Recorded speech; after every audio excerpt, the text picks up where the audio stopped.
além dessa conexão do coração com a face, nós temos também a presença de zonas reflexas e também zonas de passagem de meridianos que chegam até a face. Dessa forma, nós podemos até considerar a face como um microsistema, ok? Uma zona de reflexologia ou até um microsistema. No entanto, a gente não vai usar a face como tratamento.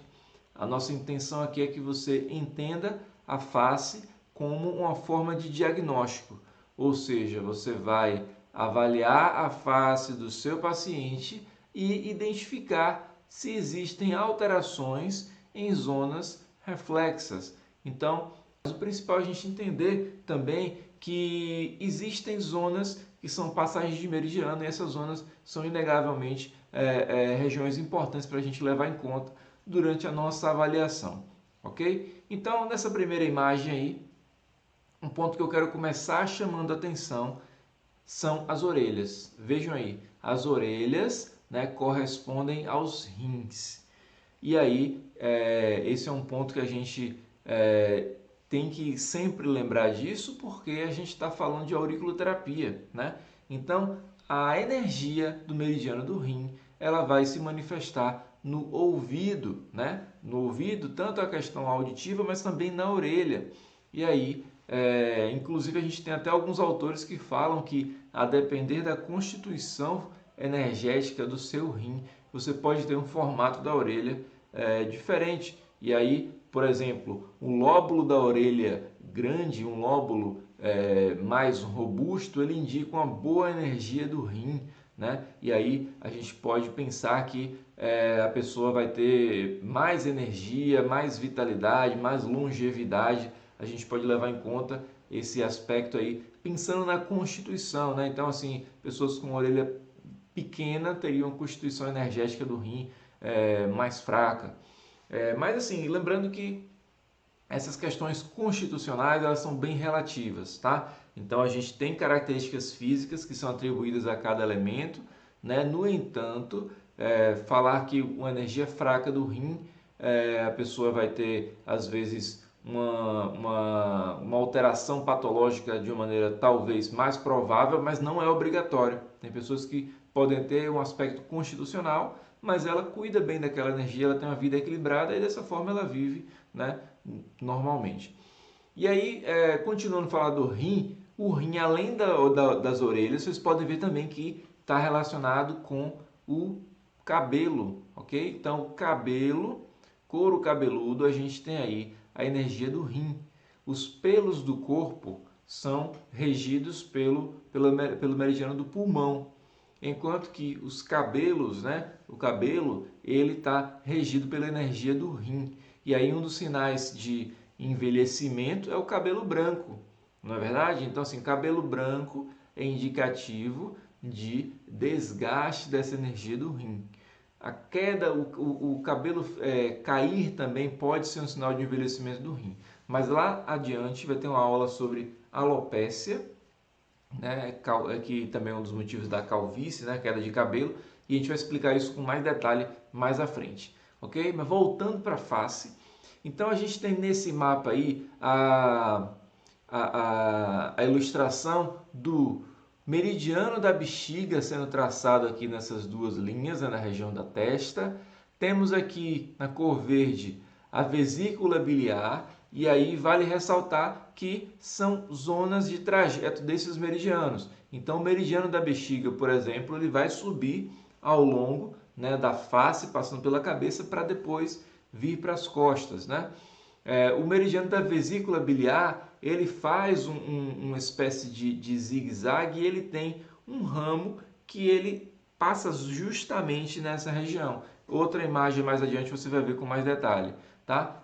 Outra região que é importante também levar em consideração é a região do meridiano do estômago. O meridiano do estômago ele fica abaixo dos olhos e desce, passa pelo canto da boca. Tá? Então é uma região que aqui nesse mapa você pode ver uma zona que é relacionada ao estômago, que é aqui, ó, abaixo do olho, que é justamente onde o meridiano ele faz seu trajeto, ok?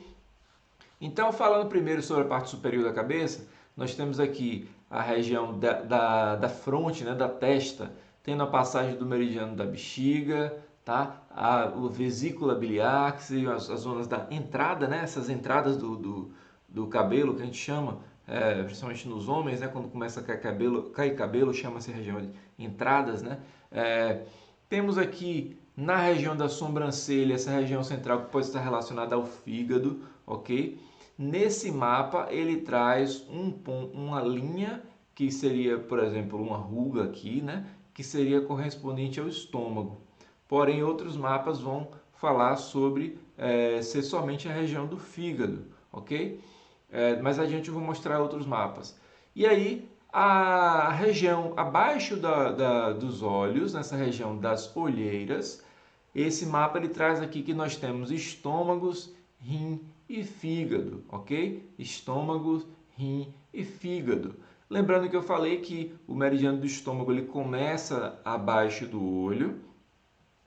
A gente vai ter uma influência sobre o fígado também nos olhos, tá? A gente vai lembrar que o meridiano do fígado, ele é um meridiano yin, porém ele acende a sua energia até a cabeça, até o topo, tá? Apesar de ser um meridiano yin, os meridianos yin, geralmente eles têm um sentido de passar na parte interna, né? A parte mais baixa do corpo, porém o meridiano yin, único que vai até a cabeça, é o meridiano do fígado, porque ele tem esse ramo interno e ele se manifesta nos olhos. Então, a gente já estudou na parte de avaliação que os olhos eles são expressados pelo fígado, e quando a pessoa tem patologias oculares, né, oftalmológicas, o fígado pode estar envolvido. Por exemplo, a conjuntivite, irritação ocular, pode ser um sinal de ascensão da energia do fígado. E essa energia do fígado ela pode também subir até o topo da cabeça. Inclusive, quando o yang do fígado está elevado e existe calor no fígado, esse calor pode também subir até a cabeça por conta do fígado, ok? Os rins eles têm também um papel importante em relação à nutrição de líquidos corpóreos e eles também mandam energia para essa região ocular, que vai ter influência sobre inclusive quem tem retenção de líquido, que tem aquelas bolsas oculares, né, aquela retenção de líquido que pode também ter influência dos rins, tá? Mas a gente vai ter uma aula sobre olheiras, onde a gente vai estar falando um pouco sobre isso também. Nesse mapa a gente tem a região do coração aqui entre os olhos e na região dos zigomáticos, como eu tinha falado a vocês, é a região que a pessoa fica ruborizada, muitas vezes é essa região dos zigomáticos, ok? A gente tem aqui na região, né, da bochecha, tanto é região responsável pelo estômago quanto pelo cólon, ou seja, intestino grosso, tá? Então essa região da lateral da mandíbula, ela tem também uma região de passagem do meridiano do estômago, ok? Então a gente tem a influência do meridiano do estômago sobre tanto a face como também aspectos da mastigação, ok? Então essa região da mandíbula, você tem a região do cólon. Nós temos aqui nessa região que é chamada de essa ruga que se forma né, entre a região bucal e a região das bochechas, é chamado de bigode chinês, onde eu estou passando com a seta do mouse aqui, tá? Essa região é chamada de bigode chinês. É um nome que é dado para essa região quando a pessoa tem uma ruga de expressão bem marcada. E essa região ela é zona reflexa dos pulmões. A gente pode fazer uma correlação com a passagem do meridiano do intestino grosso. Aí você pode perguntar, mas como assim, Felipe? O que é que tem a ver uma coisa com a outra? Lembrem que pulmão e intestino grosso fazem parte do elemento metal. Eles são acoplados energeticamente. Então, o meridiano do intestino grosso ele começa na mão, sobe pelo braço e termina na região nasal, ok? Do lado oposto, ele começa, por exemplo, do lado esquerdo, cruza a face e termina na narina direita. Então, essa região aí, por conta do estímulo do meridiano do intestino grosso, ela tem influência sobre os pulmões, ok? Então, se o paciente também tem alguma alteração nessa região, a gente pode já pensar nos pulmões. A região de cólon também pode estar relacionada nessa região perto do queixo, ok? Na parte superior aí do lábio nós temos o baço, fígado também no canto das bocas, o lábio superior, estômago, lábio inferior, intestinos, tá? E a ponta do queixo seria a região de rins e ovário. Um ponto interessante é que esse mapa da esquerda ele traz a sobrancelha como uma zona reflexa para ser avaliada. E ele traz aqui triplo aquecedor, fígado e rim como zonas que são correspondentes à sobrancelha, ok? Aqui é rim, fígado e triplo aquecedor. Lembrando que o meridiano do triplo aquecedor ele tem um ponto que fica bem na região lateral da sobrancelha, tá? É um ponto que é inclusive na acupuntura usado para cefaleia, tá?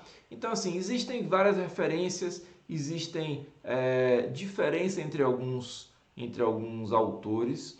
No entanto, essa representação primeira e desse mapa da esquerda aqui, ela é muito comum na maioria das fontes. Então você pode juntar alguns elementos para que você tenha uma avaliação, né, onde você possa fazer algum diagnóstico diferencial. Então você vai observar e verificar com o paciente se ele tem algum sintoma relacionado com aquela zona que está em expressão, né? Então, por exemplo, o seu paciente tem alterações respiratórias, o paciente tem alterações relacionadas a pulmão, né? Qual é a zona do pulmão? Vamos verificar se tem algum tipo de expressão na face, tá? Ou então a gente vai verificar, por exemplo, que o seu paciente ele tem uma zona de acne que é bem específica, é só naquela região. Por exemplo, tem pessoas que têm a zona com acne que fica mais nessa região de mandíbula.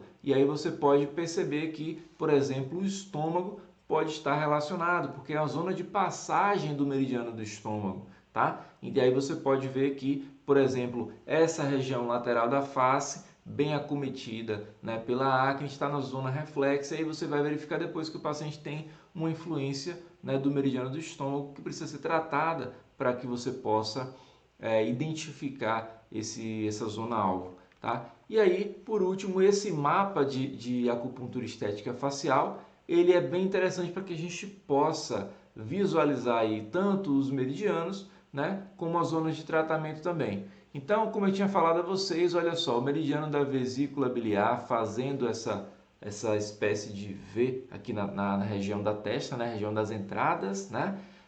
Temos o meridiano da bexiga que segue aqui do canto do olho e passa nessa região central da testa, tá?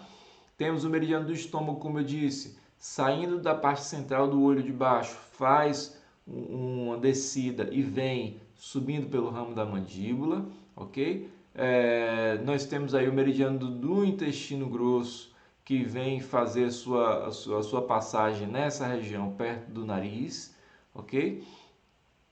E esses pontos eles são importantes para que a gente tenha uma compreensão melhor, né, das zonas de tratamento. Aqui nesse mapa fica um pouco claro, mas aqui a zona de intestino delgado, como a gente tinha visto na região anterior, né, a região de rim aqui na região abaixo do olho, estômago na região da mandíbula, rim também na região do queixo, coração na ponta do nariz, tá? Então são zonas que também podemos levar em conta dentro da nossa avaliação para que nós possamos traçar o nosso tratamento com a auriculoterapia, ok?